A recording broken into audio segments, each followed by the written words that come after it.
भी दिन सिंगल ऐसा नहीं गया होगा जो आपके बीच से उठ के ये छुप गए हो। ये मेहनत बेकार नहीं जानी चाहिए। आपकी बेटियों की मेहनत बेकार नहीं जानी चाहिए, आपका संघर्ष बेकार नहीं जाना चाहिए। इन्हीं शब्दों के साथ में आप सबसे मैं रिक्वेस्ट करती हूँ, आभार व्यक्त करती हूँ जो आप ये मान सम्मान दे रहे हो। 5 को सभी मान सम्मान का रिजल्ट आएगा। आज के निशान पे आपको बटन दबाना है। अपने बड़े भाई बलराम सिंह दांगी जी को, दीपेंद्र भाई साहब को भी मजबूत करना है, चौधरी भूपेंद्र सिंह हुड्डा जी को भी मजबूत करने की लड़ाई है।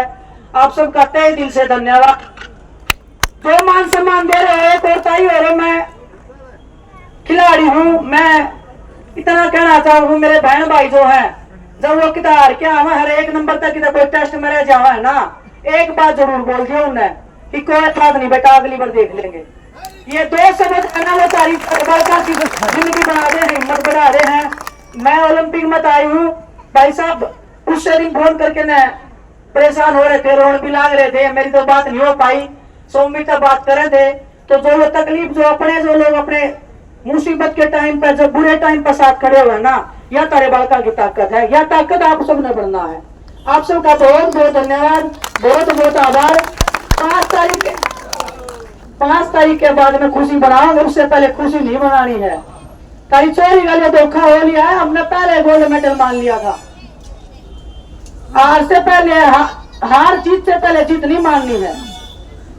एक एक वोट को हमें बूथ तक लेके जाना है। कोई भी चाचा ताऊ बीमार पड़े, मन ने बता दिया ताऊ और माँ आ जाएंगी, पत्ती बैठा ले जाएंगे बूथ से। वोट नहीं जाना चाहिए किसी भी। सबका बहुत बहुत धन्यवाद, बहुत बहुत आभार। बहुत बहुत धन्यवाद दिनेश बहन। पहले एक बार नारे लगाएंगे, कांग्रेस पार्टी की, चौधरी भूपेंद्र सिंह हुड्डा की, मुख्यमंत्री भाई दीपेंद्र हुड्डा की, अमन सिंह दांगी की, सारा की। बहुत बहुत धन्यवाद। अब मैं निवेदन करूंगा हम सबके लाडले जो कि 24 घंटे कैसे हमारे इस हल्के का, इस हरियाणा प्रदेश का विकास हो, दिन दोगुनी रात चौगुनी उन्नति करे, सिर्फ और सिर्फ यही बात दिमाग में रखते हुए 24 घंटे इस बात को ध्यान में रखते हैं। हमारे इलाके के संघर्ष के प्रति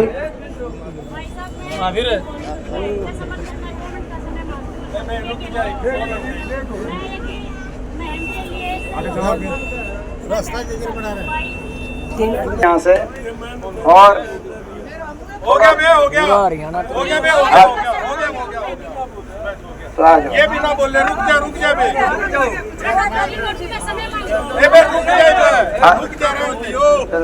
बहन जी आ जाओ, क्योंकि आप समझ सकते हैं आज सुबह मैं सिरसा था। सिरसा वालों ने क्या बताया, सिरसा में 5 सीट है, 5 की 5 सीट कांग्रेस पार्टी की झोली में सिरसा में आ गई। ऐलनाबाद से ये जो वोट काटो उम्मीदवार खड़े हैं, सिरसा में भी एक आता जो ऐलनाबाद में, और बाकी जगह गोपालकांडा, ये वहां भी तीनों मिलके लड़ रहे हैं, आपने देख लिया होगा। उसके बाद हम हिसार आए। हिसार में है ऊपर जा पास है, क्या हो जाएगा? आप किसने मना किया है? आप आ जाओ, रोक लेते हैं। आ जाओ, आप आ जाओ, आ जाओ। कि मैंने 40 साल का रिकॉर्ड आज मिशन चेयरमैन के परिवार से जो है कांग्रेस पार्टी को समर्थन देकर, और भाई दीपेंद्र साहब को समर्थन देकर, और बहन विनेश को सर झुकाकर मैं ओलंपिक जो हमारी बहन है उसका समर्थन करती हूँ। और कांग्रेस पार्टी के लिए अगर मैं विधानसभा में कभी अमीर सिंह चेयरमैन ने योगदान दिया है, वो आपका सच्चा साथी, आपका सच्चा भाई ईमानदार रहा है, तो आप चेयरमैन के नाम पर मैं चाहती हूँ कि आज कांग्रेस पार्टी को वोट दे, भाई दीपेंद्र को वोट दे और भाई बलराम दांगी को वोट दे। इसके समर्थन में मैं आज हूँ। मैम से जितने भी प्रत्याशी हैं वो सभी नकाबपोश हैं, आप उन सब का साथ मत देना। ये बात मैं कहती हूँ, मैं चौधरी देवीलाल की, मैं एक जागीर हूँ। मैं आज अपने हल्के का समर्थन करती हूँ क्योंकि मैं महम की बेटी हूँ और कलाई की बहू हूँ, तो मैं इस बात का समर्थन करती हूँ। अगर आप मिशन चेयरमैन को मानते हैं तो कांग्रेस पार्टी को वोट देना। बहुत बहुत धन्यवाद। हमारे बीच में हमारे बहुत ही आदरणीय आन सिंह डांगी जी, हमारे मेम से आपके कांग्रेस पार्टी के प्रत्याशी और भावी विधायक, जिनको आप बड़ा आशीर्वाद देकर चंडीगढ़ हुड्डा साहब के पास भेजने की तैयारी कर रहे हैं। हमारे भाई बलराम जी जुलाना हल्के से, हमारी बहन जुलाना से भी कांग्रेस पार्टी की प्रत्याशी, और जो कंपटीशन में है ये भी एक कंपटीशन है, कौन सा ज्यादा से जीतेगा, ठीक बात है ना। और ये जैसे होता है ना भाई कंपटीशन में आपके यहाँ विनेश कि भाई न्यूट्रल वेन्यू, ये लाखन माजरा भाई देखो, ये हरियाणा का बिचल है लाखन माजरा, और भाई हमारे लिए तो भाई धरती का बिचल है ये लाखन माजरा है, क्योंकि यहाँ लाखन माजरा की जो पंचायत जो फैसला करती है 4 दिशाओं में जाता है। ये न्यून के महम में, न्यून के कलोई में, न्यून के गोहाना में, जुलाना में, बड़ौदा में, 5 हलकों का कति 5 हलकों का बिचल अगर कोई है तो ये लाखन माजरा है, ये मेरा गांव। तो यहाँ से जो फैसला होता है, तो हमारी बहन विनेश जी, हमारे सभी पिता समान बुजुर्ग नौजवान साथी माताओं बहन, आज इतनी लाखन माजरा में हम पहुंचे, और इस स्टेडियम में बचपन से लेकर आज तक हम आते रहे, गांव में आते रहे, लेकिन इतनी बड़ी संख्या में आज जो आप यहाँ पे पहुंचे हो, वो कुछ उस बात के मायने हैं, वो कुछ दिखा रहा है। और जो मैं आपको बता रहा था उस समय बहन जी से मैं इजाजत लेके कि थोड़ा शॉर्ट क्योंकि टाइम, क्योंकि भागा दौड़ी चल रही है, दिन में 5-5, 6-6 हल्के कवर कर रहे हैं, जितना हो सकता है, रात को सो नहीं पा रहे, लेकिन घुमा दिया कि नहीं घुमा दिया, सिस्टम पूरा है।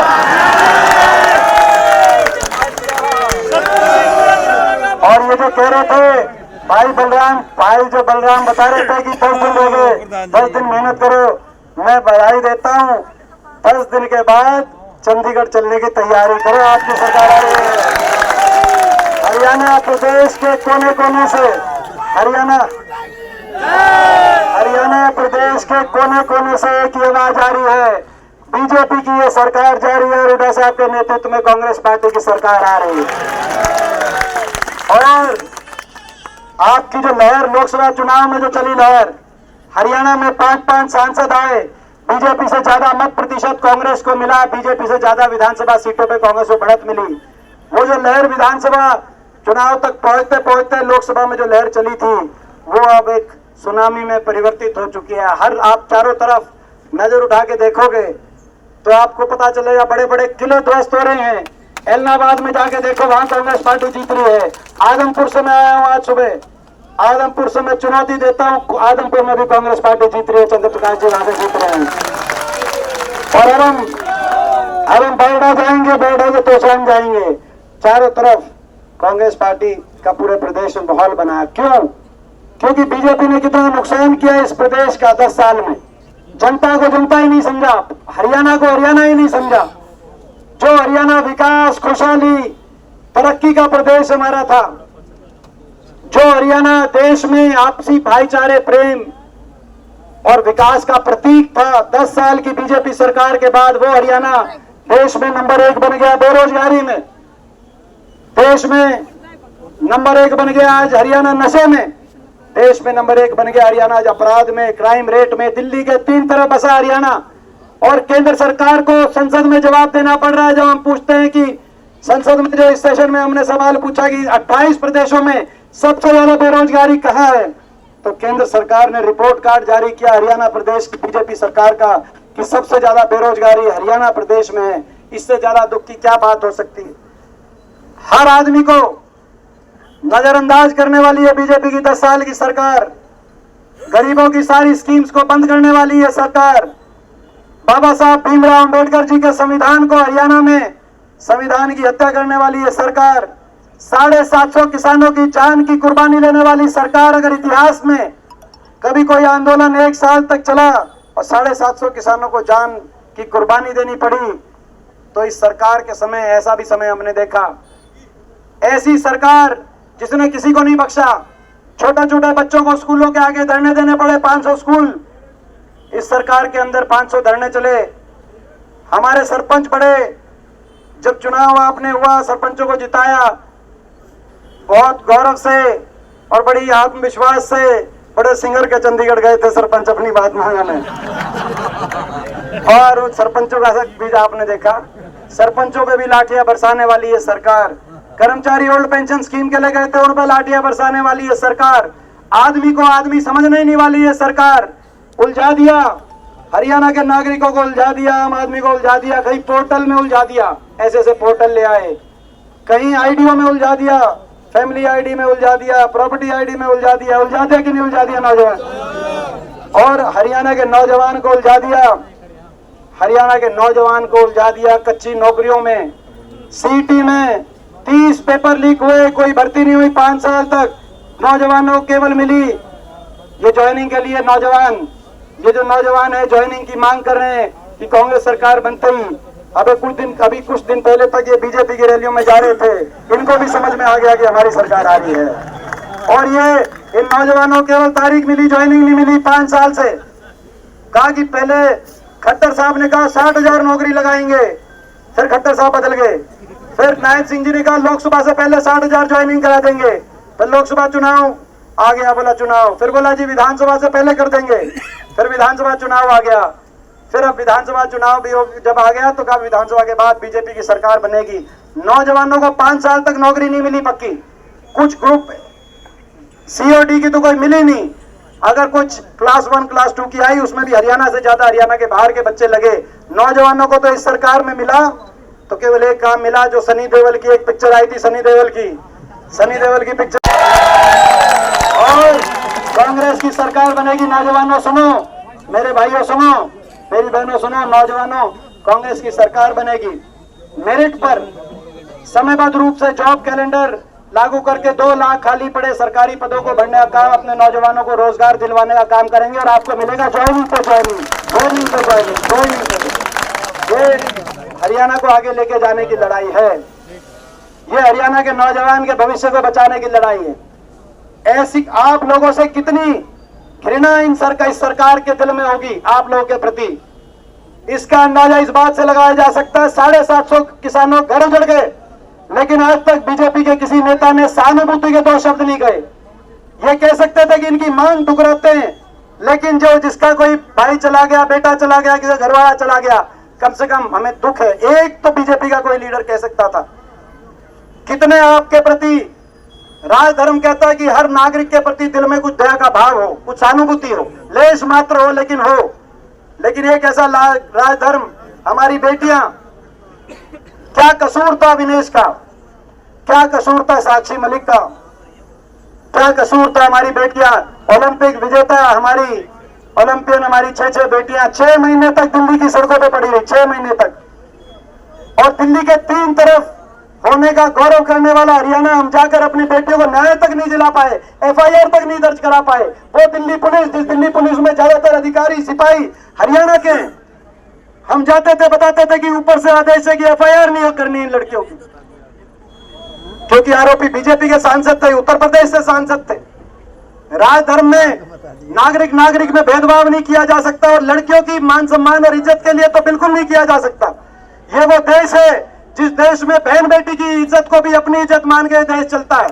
ये वो देश है, इसमें अगर बहन बेटी की इज्जत की बात आए, ये वो देश है, हमारे संस्कार है। अगर बहन बेटी की इज्जत की कोई बात आए तो अपने गांव का, परिवार का कोई दोषी हो जाए तो उसको भी दोषी करार कर देता है। ये वो देश है, ये संस्कृति है। जब बहन बेटी की इज्जत पे बात द्रौपदी पे आई, ये वो देश और ये हरियाणा है जहां कुरुक्षेत्र के रण में महाभारत का युद्ध हुआ। तो इन बेटियों को क्यों छोड़ दिया गया? कितना बड़ा भेदभाव आपके साथ किया गया। जब नतीजा आएगा तो देश देखेगा कि आप इस अन्याय का बदला वोट की चोट से लोगों की नहीं लोगे, देश देखेगा।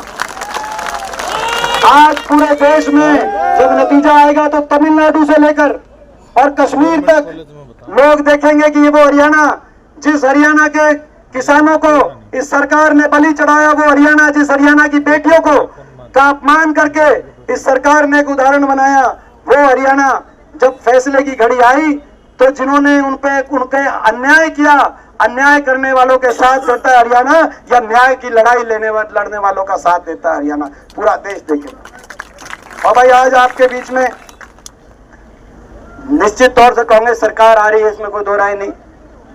चारों तरफ माहौल आपका है कि नहीं है माहौल आपका? तो भाई देखो, अब आ गई अपने घर की बात। हरियाणा की तो बात होगी, अब आ गई घर की बात। बड़े बड़े नेता आ रहे हैं दिल्ली से, कोई गुजरात से। 10 साल की सरकार के बाद भी अपना काम नहीं बता रहे बीजेपी ने क्या किया, क्यों काम ही नहीं किया, हर आदमी को उलझा दिया। केवल आते हैं और हुड्डा साहब पे निशाना साध के वापस चले आते हैं। कांग्रेस पार्टी पे, हुड्डा साहब को और मेरे को निशाने पे 10 साल तक, आप अंदाजा लगाओ 10 साल तक इन्होंने हमें निशाने पे रखा। हुड्डा साहब को 10 साल तक निशाने पे रखा कि नहीं रखा? 10 साल तक देश में बड़े बड़े झुक गए, बड़े बड़े, मगर हुड्डा साहब खड़े रहे। आपके लिए, आपके आशीर्वाद के लिए हम खड़े रहे, कांग्रेस पार्टी खड़ी रही।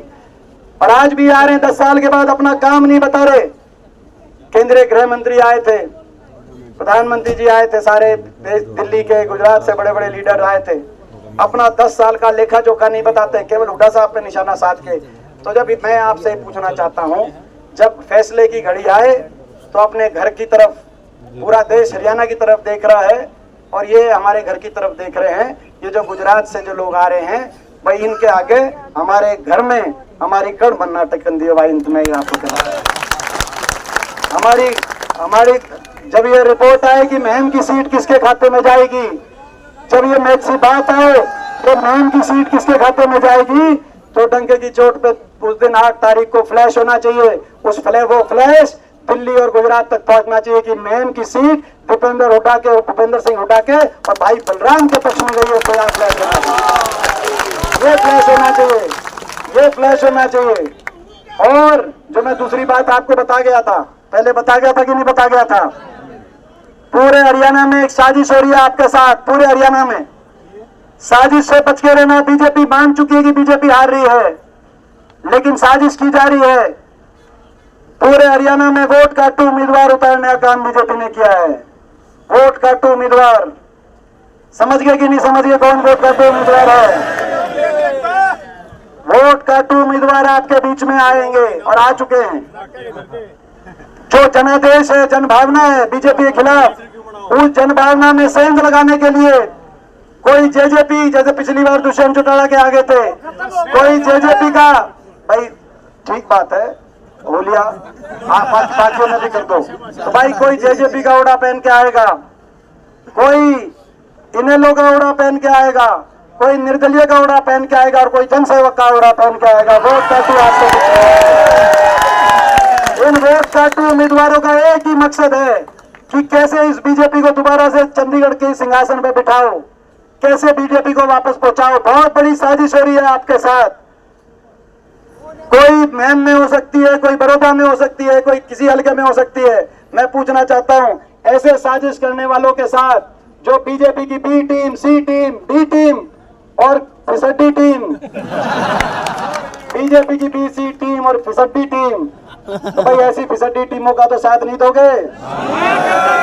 एक एक वोट जो मेरे भाई बलराम को जाएगी, वही एक एक वोट दीपेंद्र को बनाएगी। मैं आज आपके बीच में देना चाहता हूँ, एक एक वोट जो भाई बलराम को जाएगी, वही एक एक वोट हुड्डा साहब की सरकार लेके आएगी 10 दिन के बाद ही। मैं आपको कहना चाहता हूँ, एक और भाई जो साथी है मेरा, कोई मेरे से सहानुभूति रखता है, तो भाई वो एक एक वोट